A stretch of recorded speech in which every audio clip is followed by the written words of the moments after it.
Republican universe. He is a legend. He really is.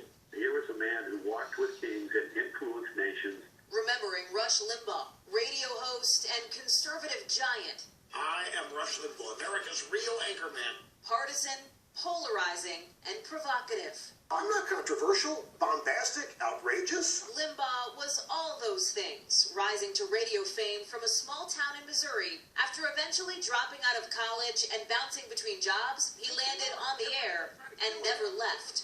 His program eventually syndicated in 1988, growing to include tens of millions of listeners, tuning in for his conservative brand of political talk, at times misogynistic, homophobic, and racist, dismissing former Philadelphia Eagles quarterback Donovan McNabb. The media has been very desirous that a black quarterback do well. Scoffing at Michael J. Fox's Parkinson's symptoms. He is moving all around and shaking, and it's purely an act. And apologizing after losing some advertisers for shaming a Georgetown law student who was advocating for birth control.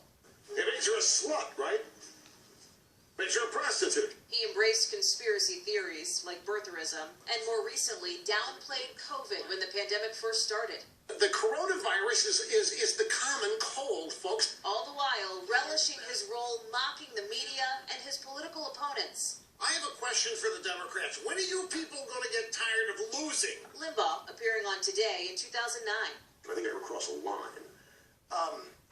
Yeah, probably, but you just come back and apologize for it. A kingmaker in conservative politics, courted by contenders seeking his stamp of approval, Limbaugh found a friend in Donald Trump, the former president, honoring him with the Presidential Medal of Freedom just a day after Limbaugh went public with his cancer diagnosis a year ago. I have been diagnosed with advanced lung cancer. This day has been one of the most difficult days in recent memory for me. He was open about other personal battles too, like losing his hearing in 2001 before getting cochlear implants and seeking treatment for addiction to prescription painkillers. I actually thank God for my addiction because I learned more about myself in rehab than I would have ever learned otherwise. Limbaugh, a divisive legend who never held back. My goal was to be the most listened to show, biggest radio show in the country. You all have made it possible.